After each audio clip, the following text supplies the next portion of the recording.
Call the meeting to order. George, can you take roll? Sure. Colonel Evans? Here. Mr. Grozan? Here. Mrs. Ludwig? Here. Mr. Miko? Here. Mr. Naso? Here. All present. I'll stand for the pledge. Allegiance to the flag of the United States of America and to the republic for which it stands, one nation, under God, indivisible, with liberty and justice for all.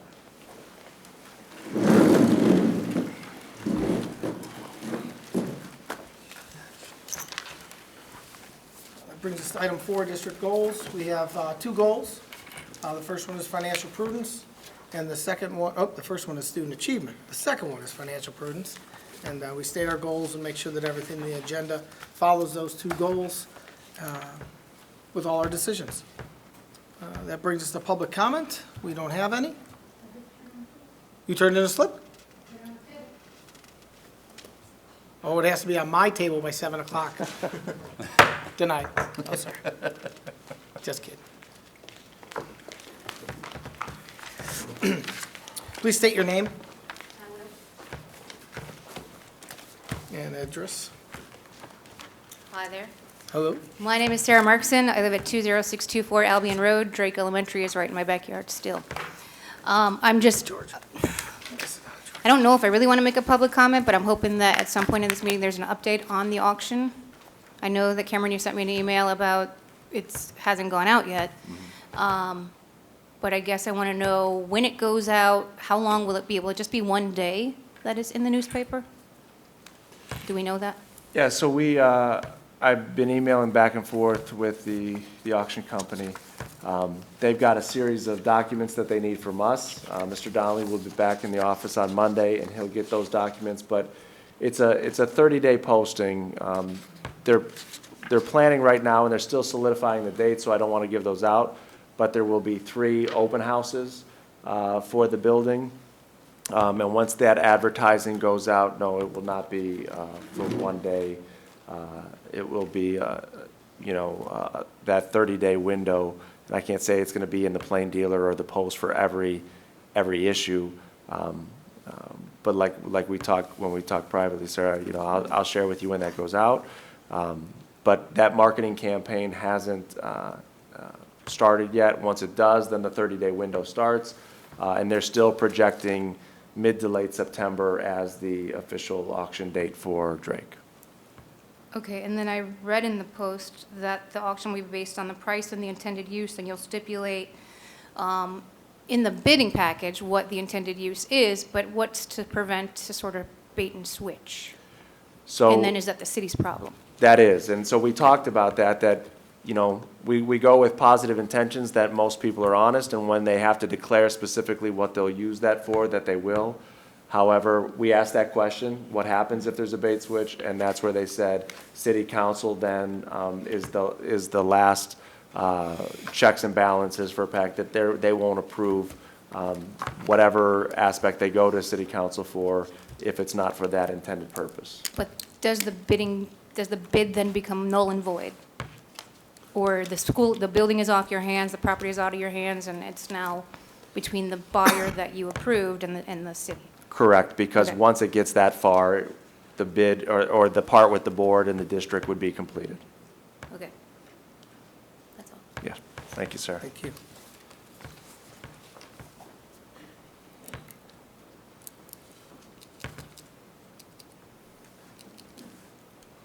Treasurer's report. Thank you for your comment. Your questions. Thank you, Mr. Naso. I have a few items for tonight, 2 discussion items, and then 3 other items for your consideration. The first discussion item, I wanted to give a financial summary report for fiscal year end 2016. We closed the books on fiscal year 16 on June 30th, 2016, so I just wanted to give an update on how we compared to the 5-year forecast. If you give me a second, I'm going to go up to the podium. Just easier to talk from up there, the presentation. So. Thank you.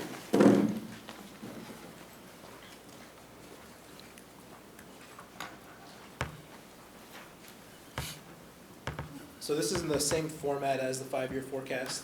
I did keep it the same and just show what I predicted in the May forecast and how we ended the year.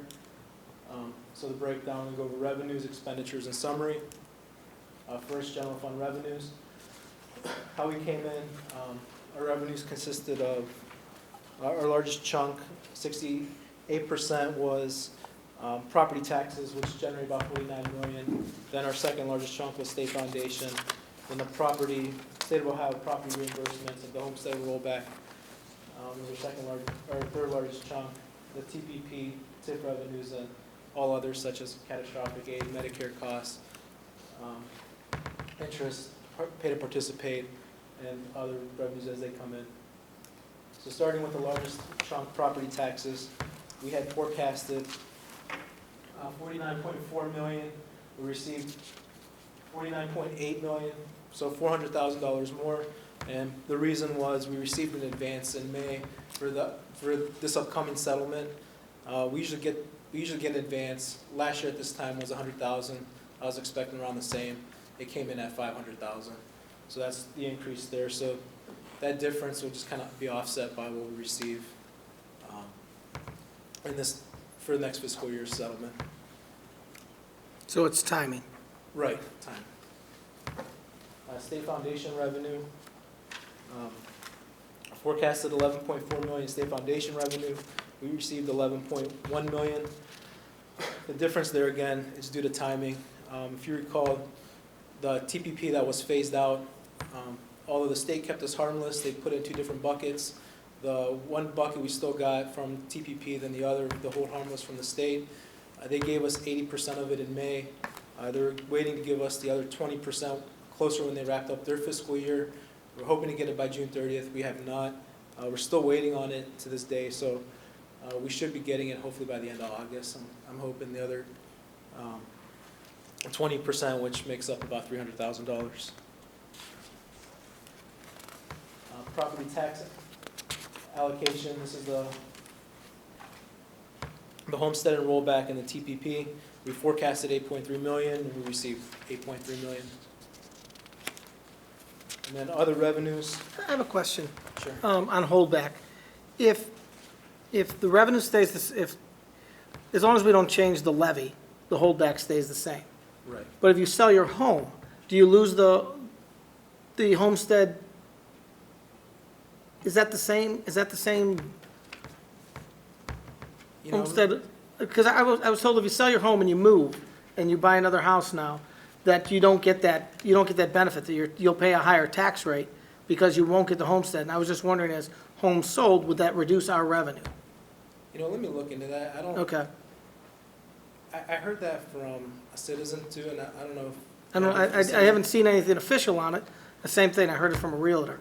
Right. So let me look into it. I mean, our revenue really hasn't changed much from it. Okay. Where it impacts the schools, where the state's getting away from, if you pass any new levies, Right. that homestead and rollback piece, the homeowner doesn't get credit for it anymore. They just have to pay the entire Yeah. amount of the tax. Because we're not going to do anything to put ours in jeopardy, but I was just wondering, as the sales Right. occur, or if new homes are built, is that something that we might not Would there be a benefit new from? appraisal? Yeah. I'll look into that, but Okay. it hasn't impacted us. Okay, good.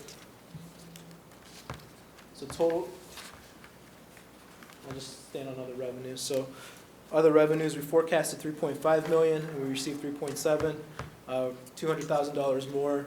And two things made up the increase. One, we received $100,000 more in catastrophic aid.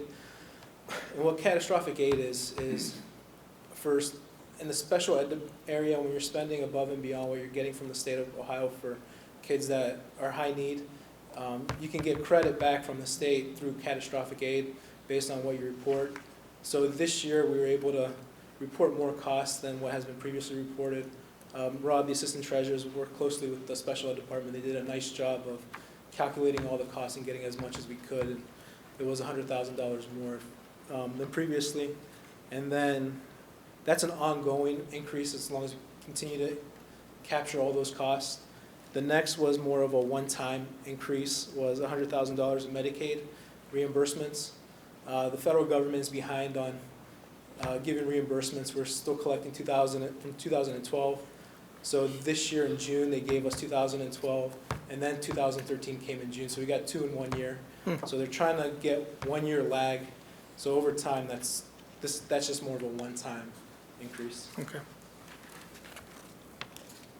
So overall, for revenues, forecast is 72.6, and we received 72.9. So $300,000 more than the forecast. Hey, George, I'd like to give you a compliment, and Robbie a compliment, and the special ed folks a compliment for doing that, because that's the kind of efficiencies we need to look for Right. everywhere, and scrub and find those other places where we get reimbursed better. So thank you for doing that. I'll pass that along to them. They really took the initiative there and went with it. General fund expenditures. So where our money goes. Our largest piece is salaries and benefits, and of actual expenditures, that made up of 82.5. When I did the forecast, that was about around 80%. The reason the percentage went up was just because in the other areas, they didn't spend their entire budget, so it kind of drove those percentages down, and salaries and benefits a little higher. It's not because it wasn't allocated, it just wasn't a need, wasn't spent. Or it might have been tied up in a purchase order that's being carried forward into this upcoming school year. So in the next slide, salaries made up of 39.1 million, which was forecasted. We spent 39 million, about 100,000 under the forecast. Benefits. We forecasted 16.3 million, we spent 16.2 million, again 100,000 under the forecast there. On the next slide, purchase services. So you forecasted 1 year out, essentially. 16.3 on benefits, and you came in at 16.2. Yeah, That's pretty darn amazing. what was from in April. April, So I had a few more months to forecast out. So I had some trends and was able to. okay. So this is the forecast, not the, what's okay, that? all right, So this is from the May forecast. okay. If we can go back Still to, amazing, but, Thanks. if we can go back to salaries real quick. Sure. So in 2015, our actual was 39.5. So this year, we're at 39 even. Correct. Your forecast actually showed a schedule of reductions in force through retirements and things like that through the closures itself. Right. So basically through the reductions in the number of buildings that we have and some of the personnel, we're looking at $500,000 from 1 year to the next in reduction in salaries. Because that salaries include not only support staff, but administration and all unions. I mean, that's significant. It's $500,000 in cutting costs from 1 year to the next Right. through consolidation, so. Okay, thank you.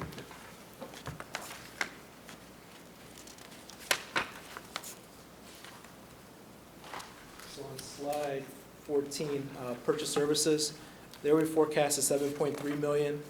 We spent 6.6 million. We were under forecast by 700,000, and that's made up of a few different items. One, there were budgets. Budgets don't get spent 100% in these areas and they're non-personnel lines. So we had some savings there, depending on need and when items arise when they need to be purchased. Also from May, utilities were kind of trending high when I was doing the forecast, so I'd bumped that up. We came in under about 100,000 less. We got savings in tuition, about 100,000 from what I was forecasting. And then also we have outstanding purchase orders that were carried into this year. So essentially the budget was budgeted, but the timing of when the invoices come in, bills are paid, or get moved into this year. So that's where it shows it's part of the not underspent, but less than what was forecasted. Same thing with materials and supplies, same concept. We had forecasted 2.2 million. We spent 1.7 million, 500,000 under the forecast. There, a couple of the big things were we saved 150,000 in bus fuel. There are cheaper prices on gas, so we didn't spend what we historically spend there. That's one item, kind of budget for, and you don't know where you're going to get from year to year. Still looking, the gas prices are good. We'll see if that continues. George, if I could, here are my questions. Purchase services Yes. versus materials and supplies.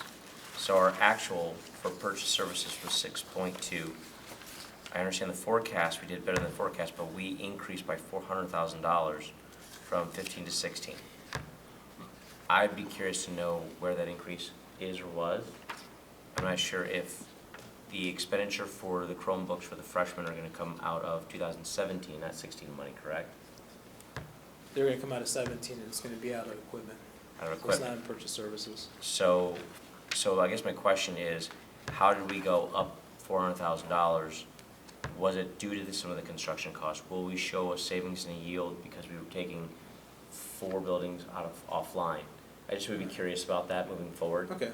And then, and the nice thing is we were able to do a reduction to 1.7 versus 2 in our materials and equipment, which is, kind of helps offset that. We're still 100,000 over in those 2 categories. Some thoughts? Yeah, I'll see what drove the increase. I don't know what it is offhand, but I could Okay. easily, I mean, you know, I could easily get it. You're Thank you. 100,000 over from 215, actual, not from 216 no, forecast. I'm not looking at forecasts, I'm looking at actuals. So purchase services, we were 400,000 over, and we were 300,000. No, 4,000 up, We're not over. 4,000 up. Not over, Not I apologize, over, up. wrong word, sorry, yes, we're up from 15 to 16. Okay.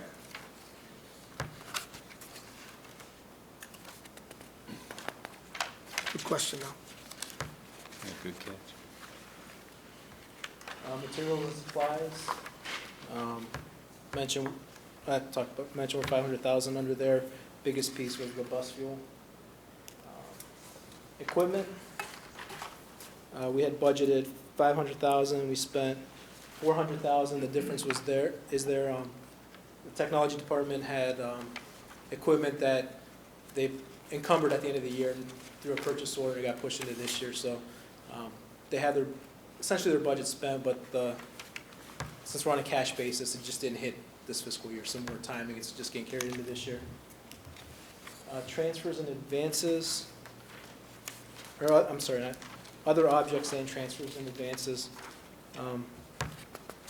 Overall, we're $400,000 under the forecast, and that's primarily to transfers and advances. We forecasted 1.5 million in transfers, and I only needed about 1.1 million of it, so we saved 400,000 there, and partially it was food service came in better than prior years, and then also with the uniform school supplies. Historically, we transferred 100,000, this year I only transferred 15,000.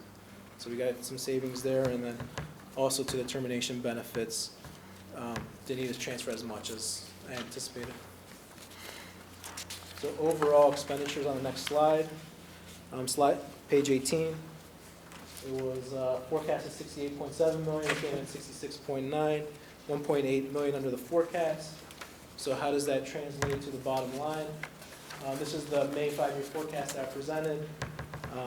I had presented that we would finish the year with a cash balance of 15.1, and the out fiscal year 2020 deficit of 8.1. So with a $300,000 increase to revenues and a $1.8 million savings in expenditures, it impacted the forecast for fiscal year 2020. It brought it down to a deficit of 5.6 million. So things continue the way they are. We have a positive cash balance through fiscal year 19 and a somewhat manageable balance in 2020. Right now, I'm updating the budget. I'll be presenting the budget to you at the September board meeting. Then following that, October, we'll have the updated 5-year forecast. So with the updated 5-year forecast, 2013 will drop off, 2020, we moved up 1 year, we're at 2021, 21 too. So we'll see 2 years of deficits out there coming October. So a little bit better picture than what was presented in October. And for 2020, I think it could be manageable if we see a little bit of savings each year, and it has a rollover effect. So that concludes my presentation. Are there any other questions, comments? One nice job in the presentation, but, as we see how close the actuals are to the forecasts, we can't have financial prudence if we don't have stability. And, what you and your team have brought to us is stability so that we have good numbers. I mean, before we had numbers that, we were either beating them by $5 million, or we were under by 2, or it was all over the place. It's hard to draw a line in the sand when it keeps moving, and so I appreciate how accurate and how stable our numbers are and how clear everything is, and you're just doing a great job, so thank you. Thanks. And you know what, I would ask Annie, the Post, all of our media outlets, Dan, to get with the, and this is gonna sound, self-serving in a way it is, but this is smart financial management across the board, from the superintendent, from the treasurer, all of the teachers and everybody that expends supplies. I don't think that story gets out there, and especially with us going forward for a renewal levy in November, I think the taxpayers of Strongsville need to know that we're doing a very good job of managing the money they entrust to us.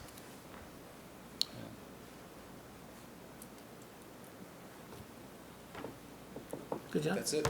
That concludes my. Thank you. Well, that concludes this part of my agenda items.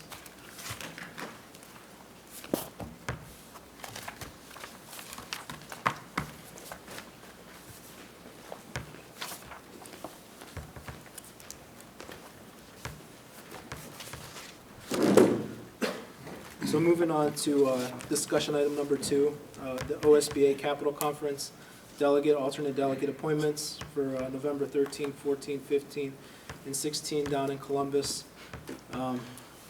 This is something we have on the agenda every year in August. We have a discussion item, then the following meeting, we elect the delegate and the alternate. Last year, Mr. Miko represented us as the delegate, and Mr. Naso was the alternate in the event that Mr. Miko couldn't attend, which ultimately he did. So I'll turn it over for any discussion. I'm happy to be the alternate again, as long as someone else goes. And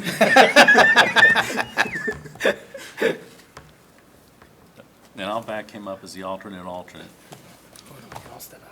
So I will go, assuming work allows me to. Okay. And I won't know that until November 12th Okay.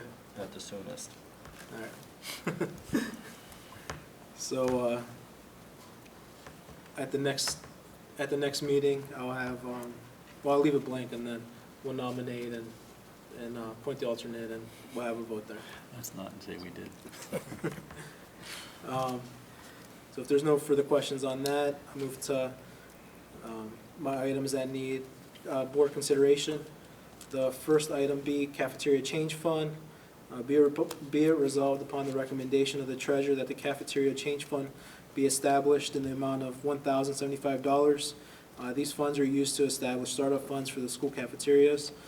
It's an annual resolution which we do every year around this time for startup funds for the cash registers at the schools. Do we really have to prove the change that goes into the cash registers? I mean, is this really something that has to be on the agenda? I believe so. Yeah? I think it's part of the board policy. The board, I won't be changing that. Okay. The next item, item C, approval of a new fund. Be it resolved upon the recommendation of the treasurer that a new fund be approved listed below. Fund 19, which is our local grant funds, and then the cost center 9956 within it, delegating a separate fund for donation grants for superintendent initiatives. Mr. Ryba's gone out and got some local grants for certain initiatives that he's doing. Want to track those separately rather than put them in the general fund, have a superintendent donation grant account. So I have a feeling he's going to be doing more of it. So want to give him his own fund to track those. And then the next item D is adjusting the temporary appropriations for the donation grant of the superintendent initiatives of $5,000, which I believe he is going to be receiving grant dollars around that amount. And if there's no questions, that concludes my report. Thank you. Nice job. Superintendent's report. Cameron? Thank you, Mr. Naso. A couple items for your attention tonight. First of all, we are getting closer and closer to the start of the 16-17 school year, and our official kickoff is Monday, August 22nd at 8:30 a.m. at the high school. All of our staff, including the board, should receive the welcome back letter by the end of the week or early next week, announcing all the details. But we're also excited to share that our new food service company, Chartwell's, they will be providing a breakfast for all of our staff, a welcome back breakfast, as well as kind of a grab-and-go lunch sampler to share the new program and the new food services program that will be in place next year. So if your work schedules allow, we'd love to have the board members present for that morning and that 8:30 a.m. start. Second, we would like to bring Dan Foster, our communications coordinator, up. As the community and the board know, we've been working diligently on enhancing our communications plan internally and externally.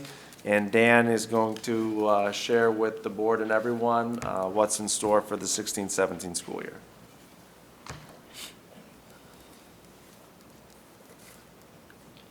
Thank you, Mr. Ryba. Good evening. I want to first say thanks publicly and share my appreciation for not only the board members, but our administration, our staff, teachers that have really been very helpful in making my transition a smooth one since I started in late March. The good news about the communications plan for this year is that it's building on a very solid foundation from what's already been established in our district. We've very much concentrated on, over the last year or so, an enhanced communication plan both internally and externally, and I'm pleased to be able to have the opportunity to build on that momentum and add to the great things that are already happening in our district communications-wise.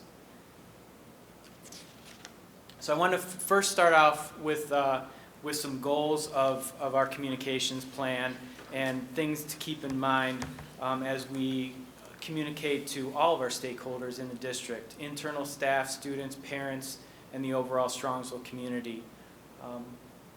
Goals are to promote positives of the district, to provide some relevant, timely, useful information, to grow community pride, which was a theme that came out during our staff and our community focus groups that we recently held.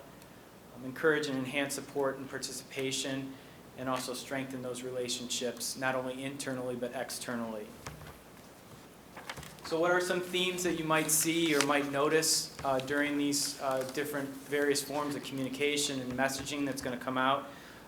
Again, that sense of community, that sense of pride and spirit in the school system and for our community as a whole, as we're a relevant part of that whole experience for those that live in the community. As Mr. Naso's mentioned many times before, we're a district moving forward, and to keep that in mind and be able to communicate that in the right way. Having positive news and updates for those people receiving our communication, celebrating the accomplishments of our students and staff, and then again, building on those relationships both internally and externally. One of the other themes that came about during our focus groups and conversations that I've had with members of our school district, as well as those that don't have a direct association with our school district, is that to see those bridges being built between the levels of schools. So encouraging high school students to interact and be a part of the elementary school experience. And having, we had a very successful program this past year with the high schoolers mentoring middle school students. And those are different areas of concentration that we'll continue to work on and to help make that entire Strongsville experience a positive one for at all levels of our schools. Dan, on that, with those themes, the one in the middle, one of the items, the positive, or actually accomplishments of our students and staff. Jane does a great job every board meeting of bringing up an accomplishment of someone, either a teacher or a student or something. It'd be nice if, I know we communicate them in here, but those, Jane's done the work, and they're great stories that she has. So it'd be nice if we could, maybe the day after a board meeting, we could either tweet those out or put them out somewhere so that they're shared, more than just for the 7 people who watch these presentations. So. It's a great idea, and I can certainly partner with Jane on that. George lets his daughter watch now, so that's 8.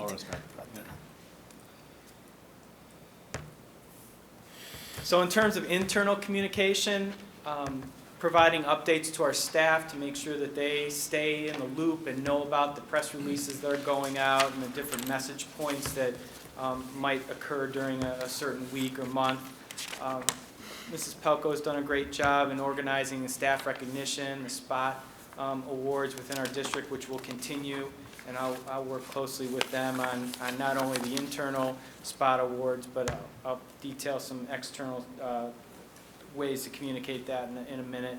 The superintendent newsletter and our leadership team are combining to give some monthly updates to our staff this year, and then creating a student advisory council that will give us more opportunities just to hear from that segment, from our customers, if you will, from the students about what they're paying attention to, what kinds of ideas they might have for the district, what kinds of positives they might be able to share with us, so we can continue to communicate those great stories throughout the district and our community. Dan, do you envision that as being an additional group to the ones we already have, like Student Council, NHS? Yes. Would it require an advisor? Perhaps the advisor might be myself, or but that perhaps might. It'd almost be like a committee more so, where students would be selected, meet with Dan and me or whatever administrator or leader would be, but it would be just that, an advisory group that's going to share how are we doing as a school district. So in the third quarter, I went around to every school and talked to a group of students. What are we doing? And it was 3 questions. What do you love about your school? What can we do to make it better? And if you had my job, what would be the first thing you would do? And so that is kind of the idea, to have periodic meetings with these groups to hear from our student voice as to what we could do to make their experience better, what we're doing and what we're doing well. Well, I think it's great. I just Yeah. didn't know if we needed another group. No. We got so many clubs at the high school now. So in terms of external communication, the weekly e-blast will continue to our database, and to grow that database, not only for the parents that have students within our system, but continue to figure out ways to collect that information from those that are on the outskirts of our district, so to speak, but still within our community, and would have an interest in what's going on within our district. The weekly newsletters from our principals have been very successful. We've been able to really get some great stories and communication out to the parents, and that will continue, and working with them to help coordinate and collaborate on that information to get that word out. Working on 2 direct mail publications that will go out to the entire community. The first one coming up, and we've talked about this in previous sessions, end of August, early September, a quality profile piece that will feature our district and the things that are happening and what makes up our district. Again, this will go to the entire Strongsville community. And then in June, an end of the year summary, annual report, so to speak, will also be planned for this upcoming year. The Green and White Fridays will continue, and I see that as being not only strengthening our internal community, but perhaps reaching out to the external businesses here in town and maybe rallying some different specials around that, or just ways for them to become involved and feel a part of this community spirit at least one day a week.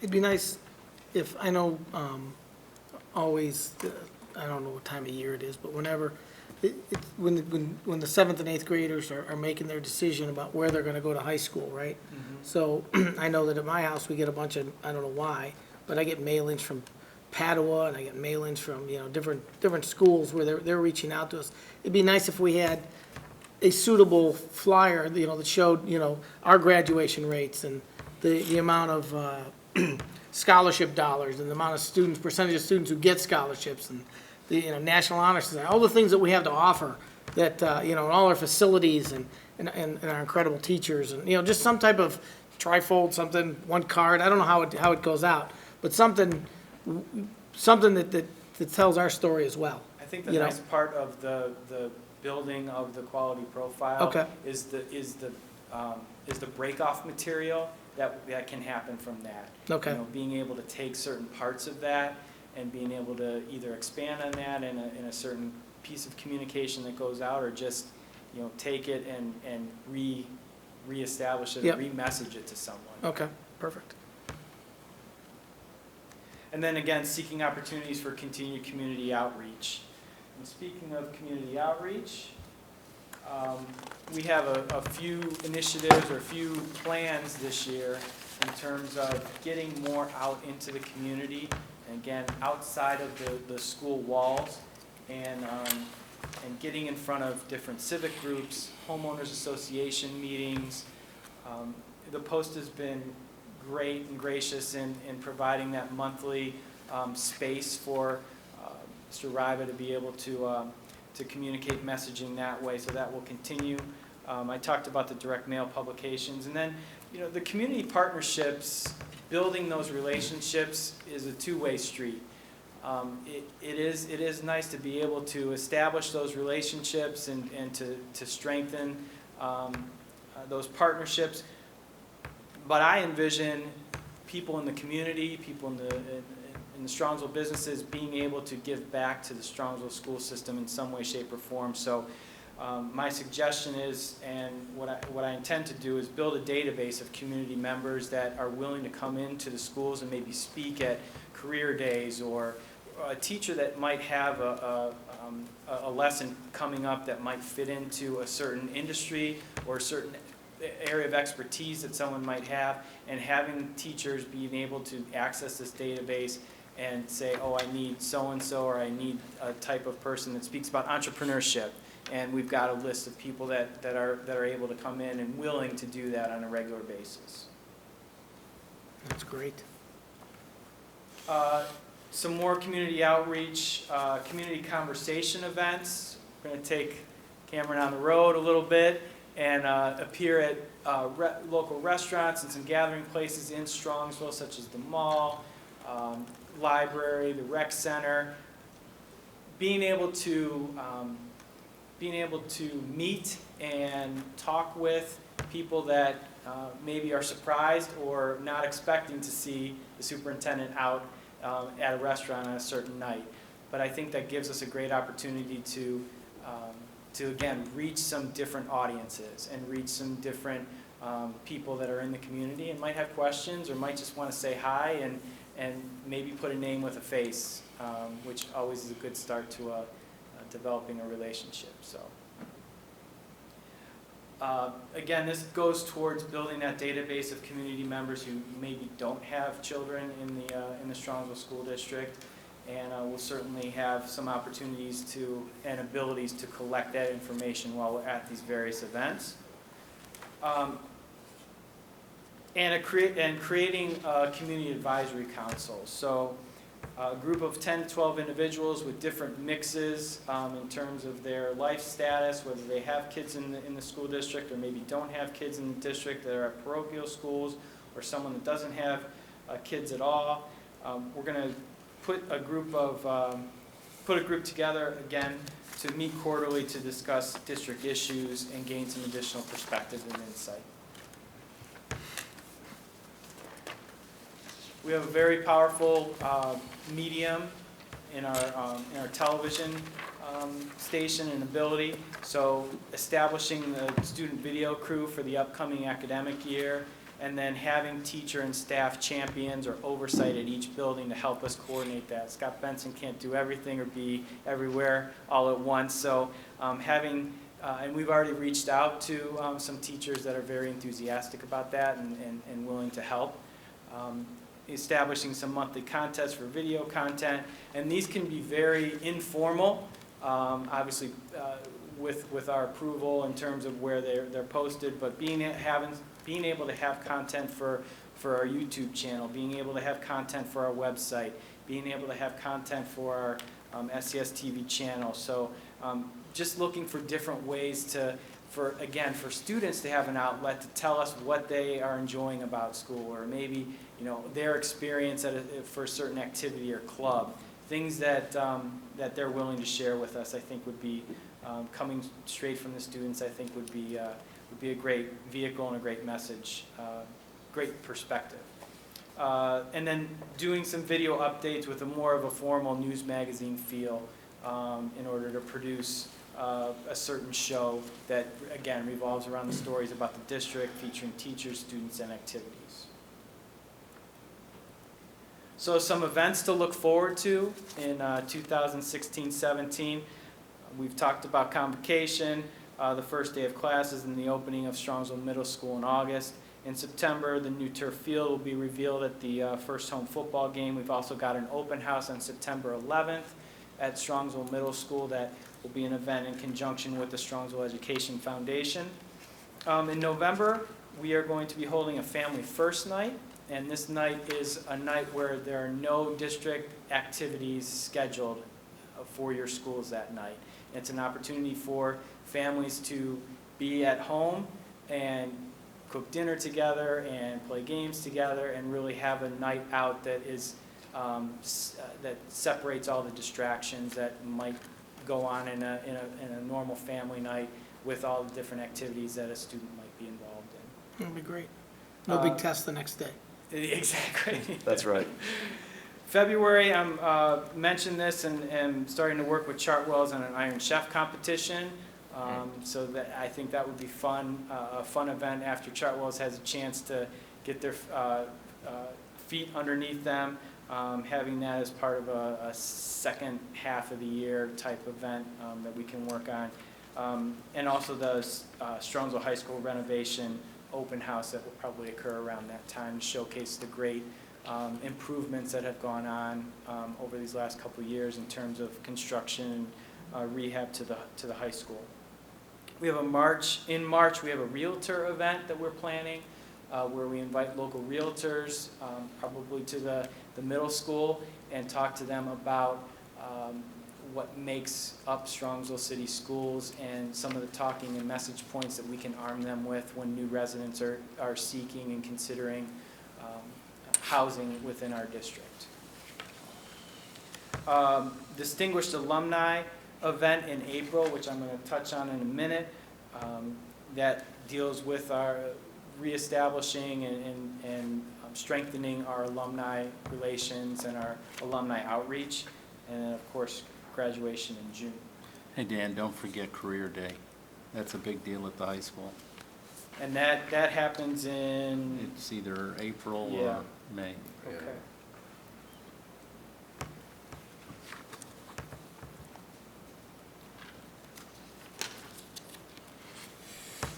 So in terms of alumni outreach, one of the areas that I will be focusing on this year, and this is not a year-long plan. This is a several-year-long plan and into the future, but looking to really emphasize and grow our ability to reach our alumni. And this, the steps involved in this and the things that I will be, again, concentrating on with some able-bodied assistance from the high school is to form an alumni advisory committee and then to begin to establish that alumni database, a LinkedIn group for alumni of those that are already out in the business world, develop and encourage engagement, so whether it's newsletters or informal invites to school events that we have coming up, and being able to recognize those alumni at those events then, whether it be a sporting event, whether it be a choir concert, a band or orchestra recital, having that regular just reminder and recognition at these events, I think will help, will go a long way in terms of getting the word out about how important our alumni are to us. The Distinguished Alumni event in April that we will plan, and then having the ability to hold roundtable events with alumni that are in the area that might want to come back, and again, a give back to say and to speak about what their education here in Strongsville schools provided them and what it meant for them and how it prepared them for life after Strongsville. So you'll be seeing a hashtag Forever a Mustang and a number of different materials that come out. And this is a program that I've talked with PTA about and helping to support some of the things that we'll be doing this upcoming year. And just reminding or encouraging people to think about that you are a Strongsville Mustang while you're here in school, but you are a Strongsville Mustang even after you graduate. And just being able to strengthen that feeling and that sense of community pride and that sense of school pride, and starting it at the elementary level and really concentrating on students as they move through their career here at Strongsville City Schools will be very important. And I end that with, if you have any questions or would like to talk about anything further. No, it looks like a nice comprehensive plan. I know we're trying to grow our ability to reach people, not only internal, but outside of the building, so we need to keep our focus on that. Does our web page, does it capture, like, email addresses from, is there something in there where we ask for, if you're visiting it, to leave your email? Is there somewhere in there that? We have a section where you can sign up for our communications that captures your email, but I think, with Dan looking at expanding the alumni opportunities.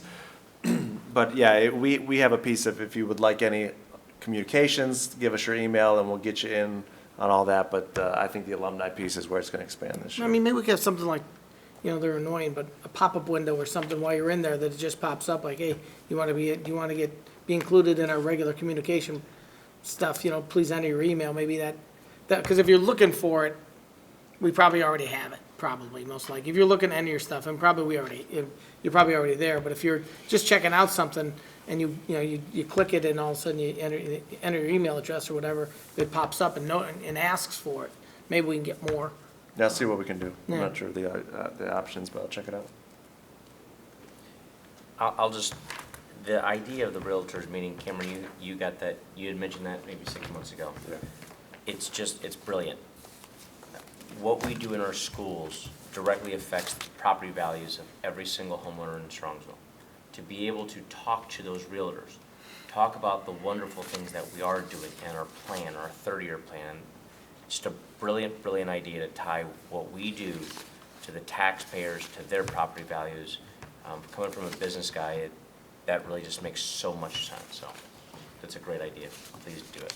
And they'll appreciate it too. Yeah, absolutely. It's a great idea. Good job. Thank you. It's so much better than what we had last year. Yes. We didn't have anything last year.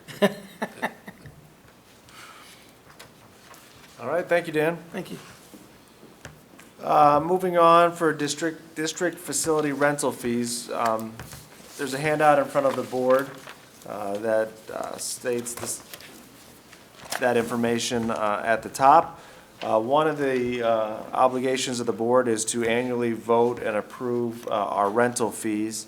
We are looking at altering some of those fees as they've been posted in the past, and so that's why we're bringing it for your consideration, and this will be on the August 18th agenda for your consideration. A couple things we did. In the past fee usage, there was a utility fee, there was a facility fee, and then kind of the personnel fee. We've combined that utility and facilities fee together because they do go hand in hand. What we've done is I've reviewed these, Mark Donnelly has reviewed these, Andy Jawwan, our athletic director, has reviewed these. And the majority of these fees are staying the same. I did want to make special note of our athletic fields. Obviously, last time these were updated, we had a different football field at the middle school and high school. There is one copy paste error. At the middle school, we do not have lights, so where it says $300 an hour for lights, that's incorrect. It'll just be $150 an hour. That's our current fee. That's been in the books is $150 an hour to use our fields. We did go out and we spoke to neighboring districts as to their fees for their turf surfaces, and it's anywhere from $200 an hour to $150 an hour to $100. So we feel that $150 an hour for the use of our turf fields is commensurate with our neighboring districts.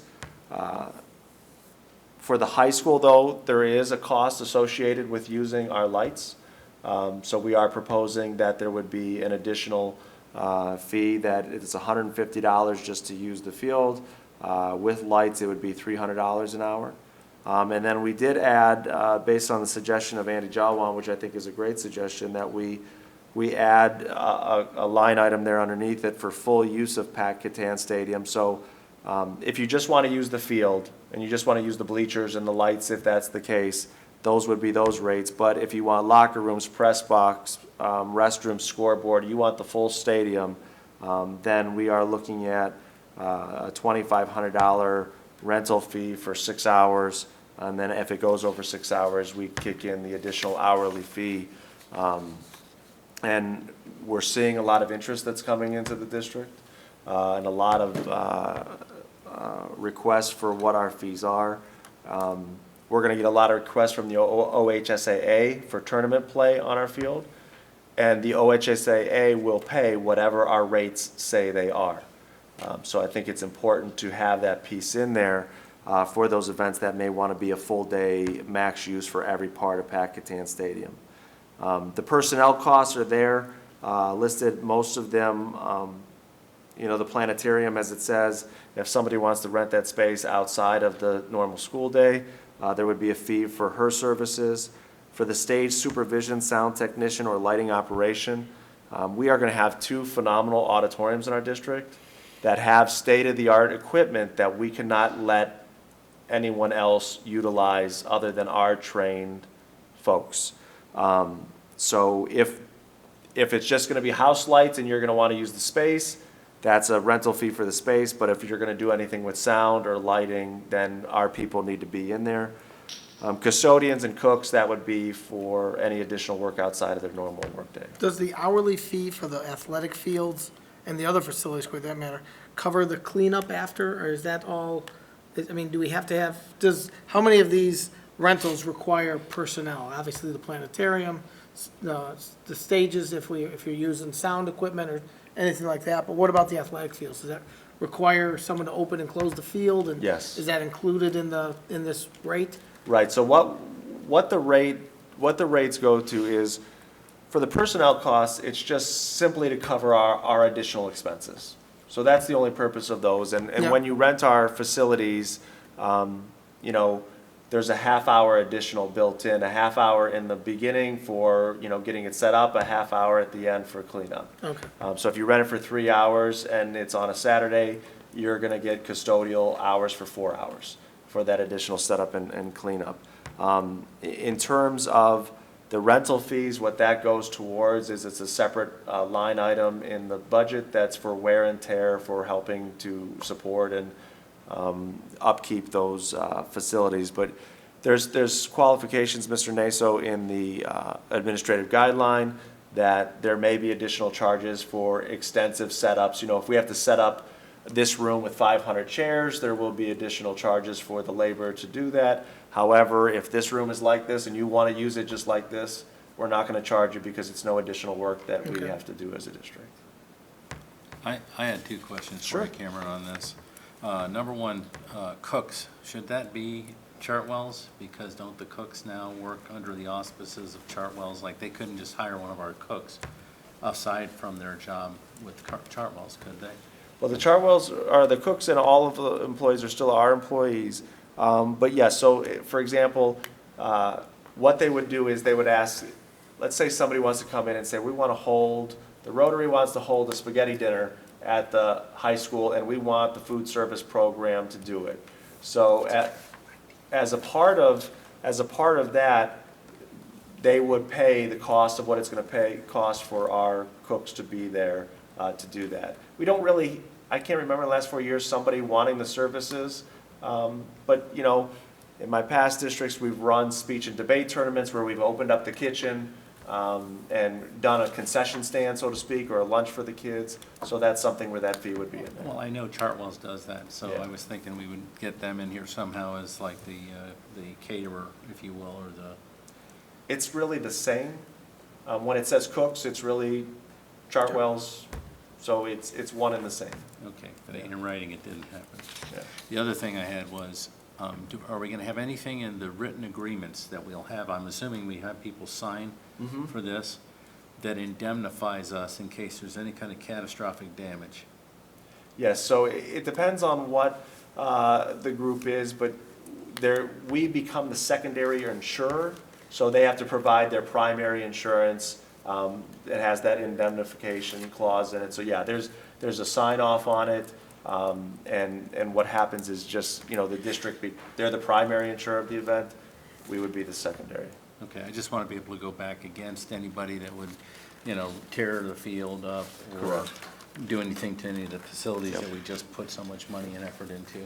And one of the things off of this, although we have administrative guidelines, is we're going to be creating a facilities rental handbook so that we have that, people know what the expectations are. It's something, if you're renting Pat Catan Stadium, you know exactly what the rules and guidelines are. You don't have to read, an administrative guideline. You've got it here of, here's the 5 things you can't bring onto the field. Here's what our expectations are afterwards, so we'll have that spelled out. Okay. Yeah.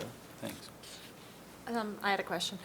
When anyone rents any of our facilities, is there school personnel of some sort is always there, whether it's a custodian, the principal?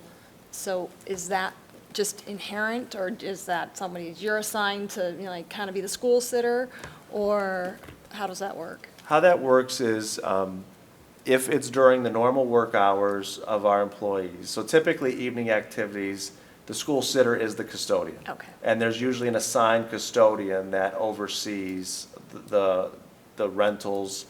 So for example, Mr. Avery at the high school, our assistant head custodian, one of his jobs is, rentals, making sure everything is set up.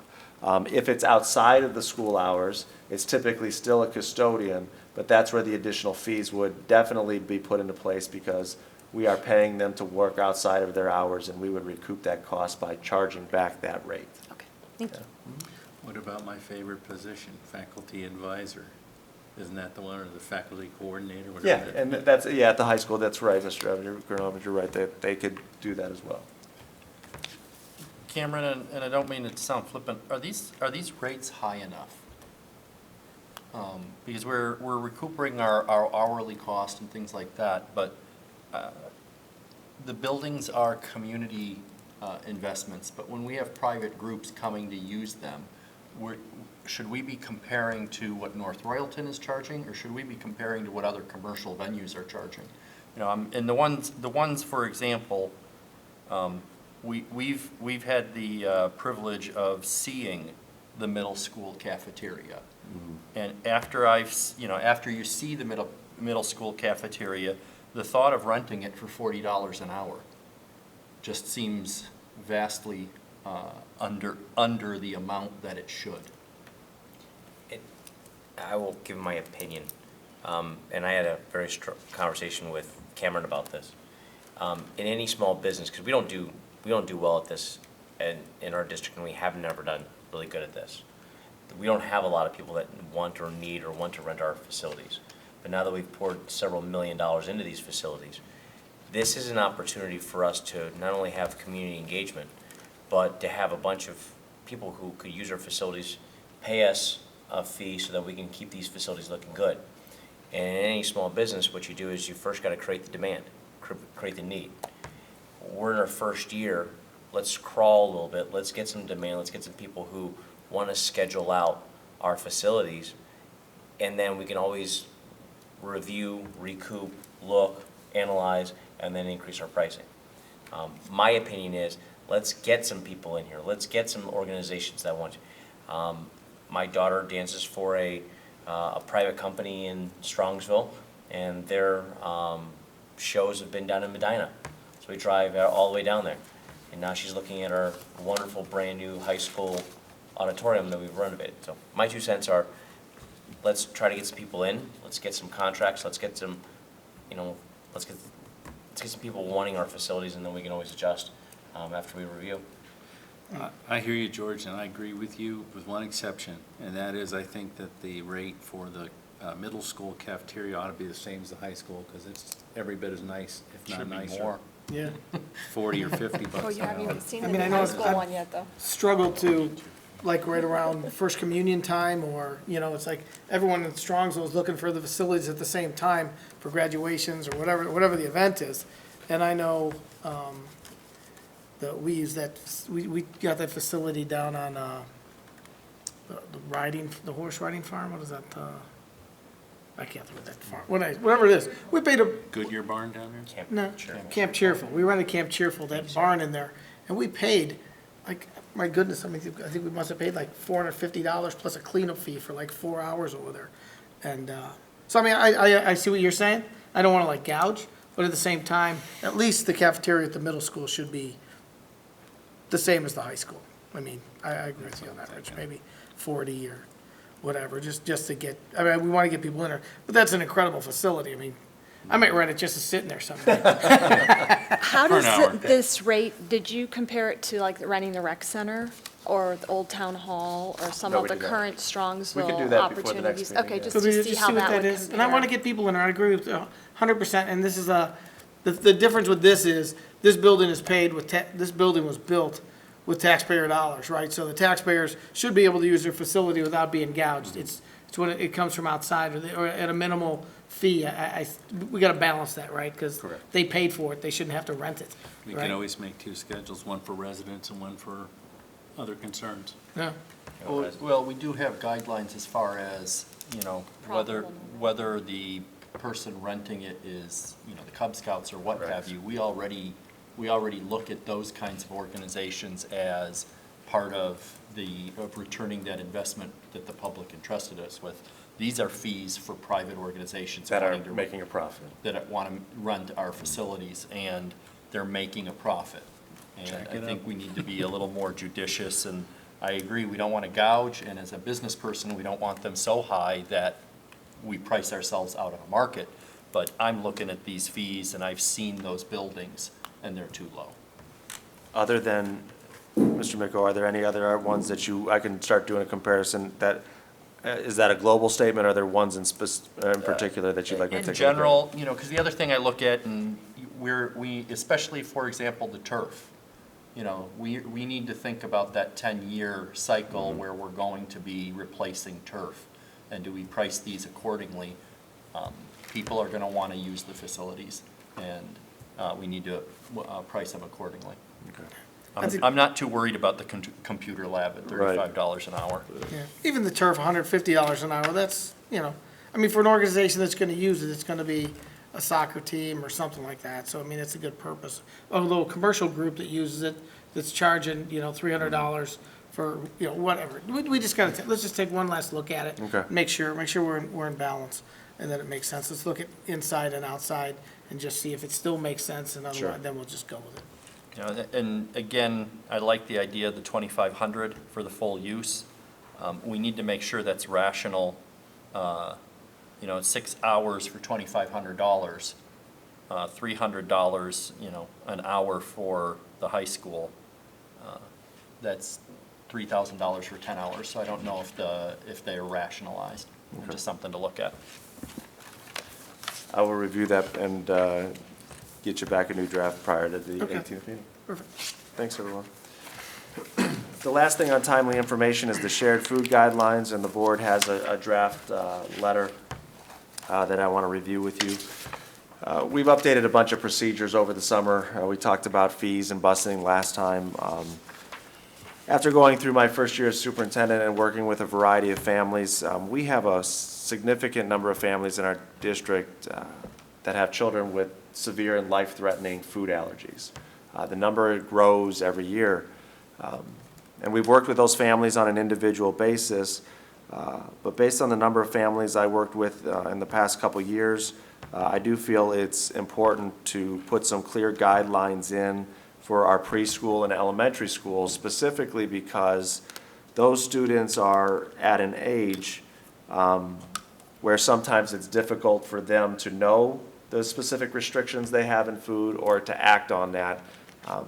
You know, a 5 or 6 year old understanding a classroom treat and what he or she cannot have is difficult in practice in a school setting, and I think it's our job to ensure that all of our kids are safe and while respecting the needs of all of our students as well as those that have allergies. So What you have is a letter that we will begin to share with our PTAs.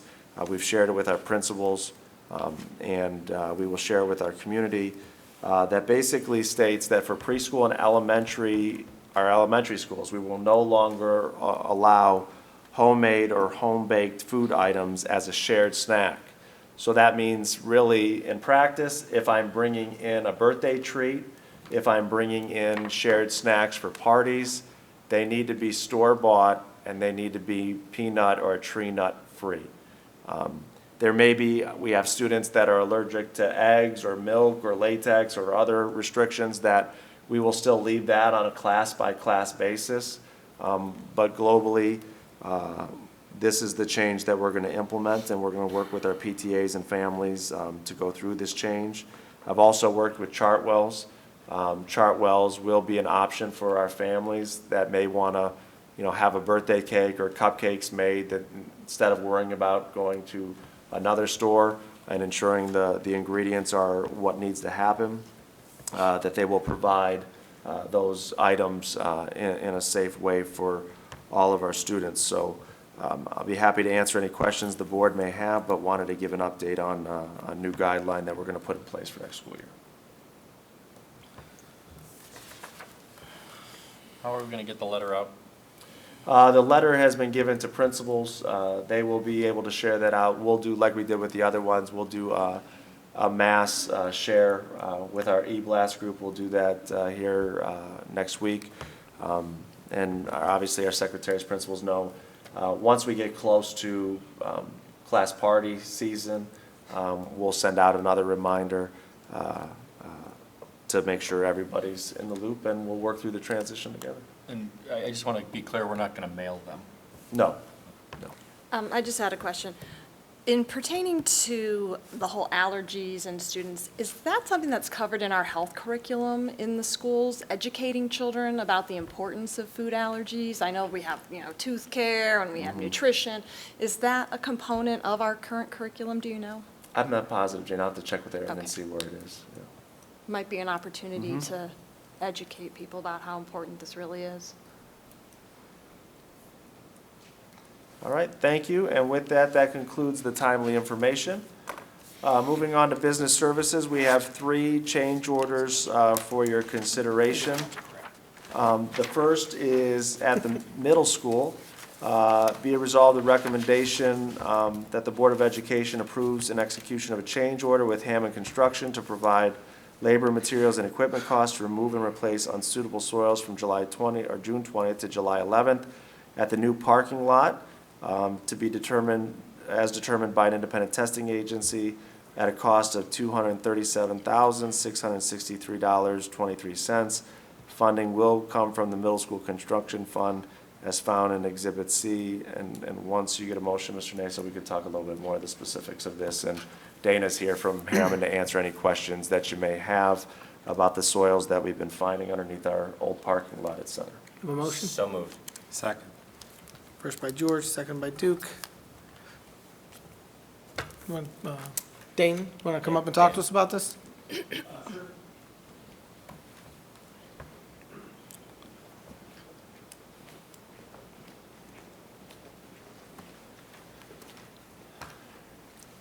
Yeah, I didn't have anything officially prepared, but what we encountered when we tore down Center Middle and the annex was a lot of bad soils. We ran into, for instance, the asphalt that was existing was probably 12 to 18 inches thick, which indicates that the soil underneath was just sinking, and when you repaired it, you kept putting asphalt on top of asphalt. So when we took it off, we found like dump site materials, underground storage tanks, roots, plywood, brick and debris, which really doesn't lend itself well for a long-term new application. So what we did in those areas was undercut it 2 to 3 feet, and then put in some geogrid with some stone to stabilize the bottom, so we could pave over it so it'll last its expected lifetime. So there's a cost benefit to doing that as opposed to just putting more asphalt on top of it? Absolutely, yes. Yeah, long-term. I don't want to fix a $50 problem with, a You'll be- $500 you'd problem be- with right. $237,000 worth of Yeah, you'd rock. be back there the next year probably. Yeah, okay. Having to fix it with all the bus traffic that would be on a daily basis. So yeah, all that's been taken care Just of. like we're out of make. Left to go is just the board office, and that's a green space. And the rest is center infill, which had a basement. So we'll be bringing that up in engineered lifts anyway, so looking down the road, we don't see any foreseeable bad areas to come yet, coming down the road. So I think we've got it all.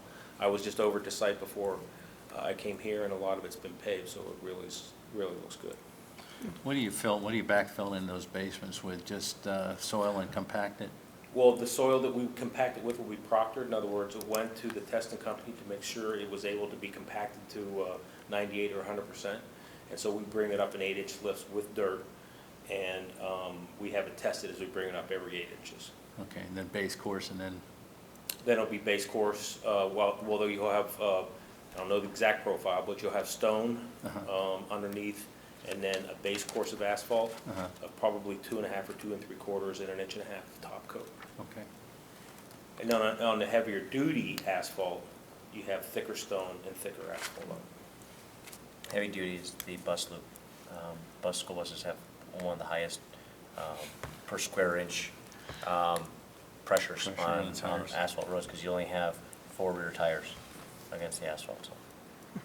You mentioned the board location, and it's going to be green space now. Mhm. But suppose in 5 years, we need parking and we want to make that a parking lot. Are we going to have another 200,000 to make that, or is it going to be suitable to pave that at any point? Not probably, it won't be left, I don't know what's under there, first of all. Okay. So I don't know for sure. Chances are, You're not going to add to what's there? we are not. We're not Okay. gonna try, we're not gonna improve it so that you can pave in the future, that's not part of the scope. So if it ever turns from green space to a parking lot, for instance, or a road, you would have to analyze the subgrade to see if it needed to be treated or what condition it was in, and take remedial action to bring it up to spec so that you wouldn't have any problems. Okay. But we're not doing any of that right now. Okay, and you're not going to create more problems there by burying it under grass? Oh, no, Okay, all nothing right. gets buried. We dig it out. I just want people to be aware that there was all that stuff there, because... Typically, when we do a demolition, everything comes out all the way from the footers on up, and it goes off-site. Okay. And then we backfill with clean proctored material and bring it up to compaction. It helps if, for instance, you demo a building that's on one particular separate site, and then if you take everything out and you bring it back so it's compacted, then if you go to sell the site, it's more attractive because all the utilities are gone, cut back to the street. The pad in that area is ready for building, so it makes it more sellable. And that's the way we do our demos. Okay, great, thank you. Dana, you said the remediation brought it back to its expected life. What is that expected life? Well, it's heavy-duty asphalt, so you'll probably get a good, with regular maintenance. So you're gonna have to go in there and seal it, and it's expected to last probably a good 10 years, 15 years. You'll get out of it, so with proper maintenance, and you know, with just the bus traffic. So we've been running over the areas to get paved, bringing stone to the middle school field. So we keep making that base a lot better. So they're going over with final coat as we speak. I think they have about 3/4 of the football field stoned. So we have probably about another day or two of trucking, and then we'll pave that from field on out. And then that side should be all ready to go. We'll have it striped and we'll be ready to go. And the board office is completely down, it's just not completely removed. I just have a trivia question. 237,663.23. How does that work?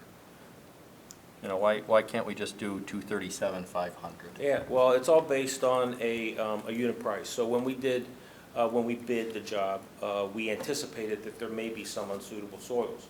So the best way to, during bid time, to get a competitive price is to have all the contractors that are bidding on the work bid on a unit price. For instance, we will bid on 500 yards of unsuitable soils taken out of the ground and infilled with taken 2 feet out of the ground, infilled with geogrid stone and topped with asphalt. So they all bid on that 500 yards, and that gives us and they add that to their price. So their bottom line includes that, so it's a competitive price, and everybody bids against each other. So it's the best price available. Now, those prices aren't rounded, so it's a factor of labor, material, everything thrown together. You add in a percentage of fee and your bond, and those are percentages, so it comes out to be a weird, It's a odd number. per yard of material? It's a per yard number, yes. That answers my Cubic yard question. number, yeah, sorry. Any other questions for Dana? Nope. We're good. Let's take a vote. There's another one, so you might as well just stay there. Sure. Take roll. Mr. Grozan? Yes. Colonel Evans? Yes. Mrs. Ludwig? Yes. Mr. Miko? Yes. Mr. Naso? Yes. Motion passes. The second change order for the middle school is the same as the first, except the dates have changed from when the unsuitable soil was found. So from July 12th to July 23rd, be it the recommendation that the Board of Education approves the change order with Hammond Construction for a new parking lot subgrade determined by independent testing at a cost of $158,082.22, funding from the Middle School Construction Fund, and it can be found in Exhibit D. Have a motion? So moved. Thank you, George. Second. Second by Duke. Any discussion on this one? No. So all told, we have $500,000 of unsuitable I asked that soils. question yesterday, Actually, but we had I'll more make than it that. for the record. When we put the footers down, we found 2 oil tanks, we found a septic tank, we were pulling full tree roots, stumps that were preserved in peat moss. That was way back though, right? No, we Recently? just pulled those out. The parking lot was a complete mess. It was a dumping site. Oh, We had jeez. people's stormwater pipes draining right into our dirt. The thing that I can tell everybody, and I'm proud to still say it, is that we're on time and we're still under budget. I mean, the contingency funds that we put together on this project in the very, very beginning were larger than most projects. And I remember Dana telling me, he was sitting right across the desk from me saying, you've got a little bit more contingency here than most people have. And I said, yeah, and boy, now has it really paid off for us. Good. And Roger's reviewed all of these bids and Yes. Yes. all the work and everything, so he's on board. I I'm asked that surprised- question, just want to make sure it's part of the I'm record. surprised he didn't inspect every single truck leaving the site, so. Mhm. And the testing company was there throughout every day. And it needs to be repeated, George's comment. We are still on time and under budget, and it was part of the plan. The unfortunate part is because we had that extra money and it's going to unsuitable soils. That's the right thing to do for the long-term investment of the property, but it means that money can't go somewhere else. And so a lot of our wish list items will stay wish list items. Any other questions or comments? George? Mr. Grozan? Yes. Colonel Evans? Yes. Mrs. Ludwig? Yes. Mr. Miko? Yes. Mr. Naso? Yes. Motion passes. The final item is for the high school. It wasn't a part of the original scope. The sound system in the main gym at the high school died at the end of the basketball season. They were able to repair it enough to get us through the final game, and if you were at the final game versus Brunswick, it died again. And so we do need to install a new sound system into the high school, as George has said, because of the financial stewardship of the various committees. We do have funds available to expand the scope to include a sound system. So be it resolved by my recommendation that the board approves the execution of a change order with Hammond to provide all labor, materials, and equipment required to work to install a new sound system through the high school main gym at a cost of $59,280.59, funding from the high school construction fund, and it can be found in Exhibit E. Have a motion? So moved. Thank you, George. Second. Thank you, Duke. Any other discussion? Will the basketball team give us assurances that we're going to have something to use the sound system for? That's the plan. Will it make Duke sound good when he sings? George? Mr. Grozan? Yes. Colonel Evans? Yes. Mrs. Ludwig? Yes. Mr. Miko? Yes. Mr. Naso? Yes. Motion passes. Thank you, Dan. Thank you. All right. Thank you. Hey, Dana, have they fixed those drainage pipes yet, up in those we looked at? No, I'm still working. Which grant? The ones art coming room, out Dana. The art room for the eye wash things? I'm not sure. I will double check. I don't think that. No, I was in there last week. We're still working on ideas for it. We'll get it resolved. Okay. Going on to human resources, we have 2 certificated resignations for your consideration. Under number 2, we do have the appointment of our new principal at Chapman Elementary School. Unfortunately, he's out of town this evening. Well, you guys have, where he was introduced earlier, and he will be back probably on August 18th for a formal introduction. But Greg comes to us from South Euclid Lyndhurst, and just thrilled to have him on board. And his compensation and contract is there for your consideration as the new principal at Chapman Elementary School. I have a question for you. What's that summer school contract for next year?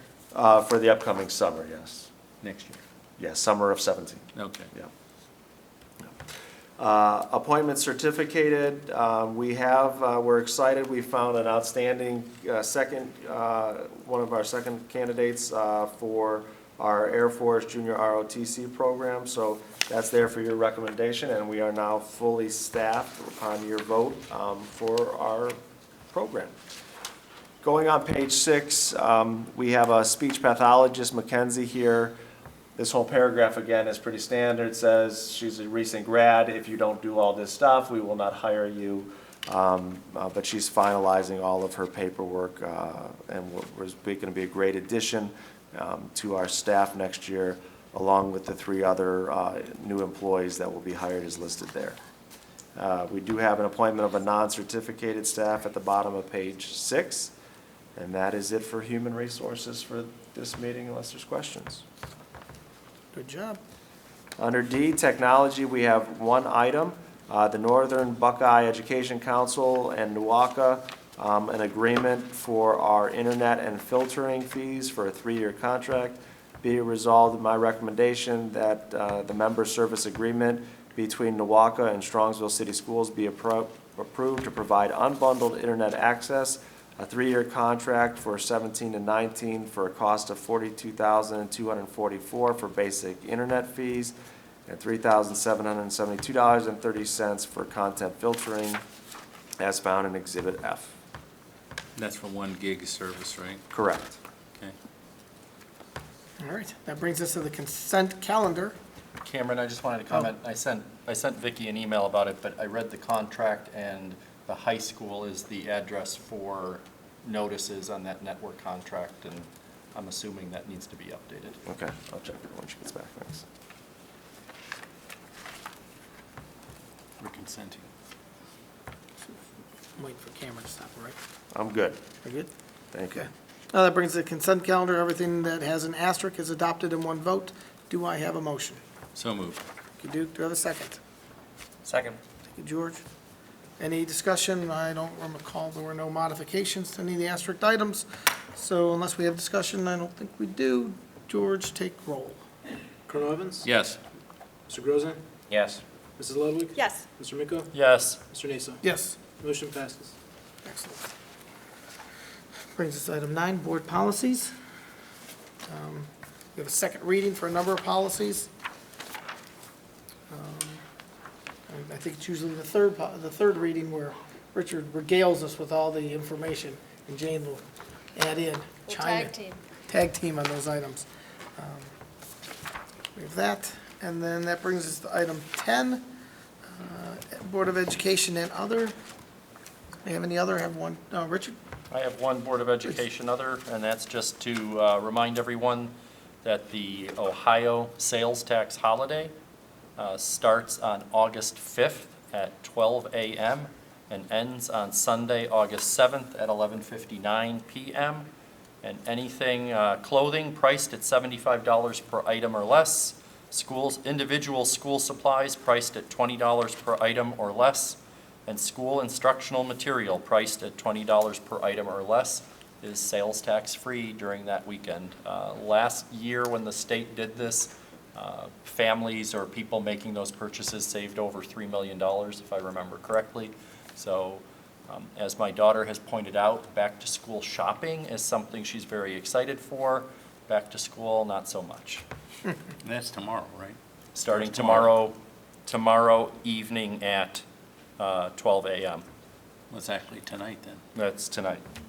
Okay. All right. I do have one other, only that in the next board meeting, I think it'd be interesting, there's so much new at our schools that I'd like to see a little, maybe a presentation on what's new. You know, we've got Chartwell coming in, we've got the new middle school, we've got the renovated high school. We've approved a lot of curriculum changes this year. It seems like there's a lot of new stuff going on there. We've got the laptops going to the ninth graders. There's a lot of new stuff coming in this year, and it'd just be interesting to see a list of, you know, not maybe, we don't need a whole big explanation, Bob, but just let's just touch on all the points of everything that's gonna happen this year, the turf, all the things. We got a lot of exciting things happening. Be cool to see them all in one place. Yep. I don't believe we have any need for executive session. Nope.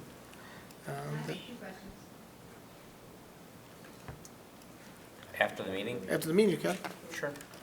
So with that, do I have a motion to adjourn? So moved. Do I have a second? Second. Thank you, Jane. George? Colonel Evans? Yes. Mrs. Ludwig? Yes. Mr. Miko? Yes. Mr. Naso? Yes. Mr. Grozan? Yes. Motion passes. Meeting adjourned at 8:26. Not too bad.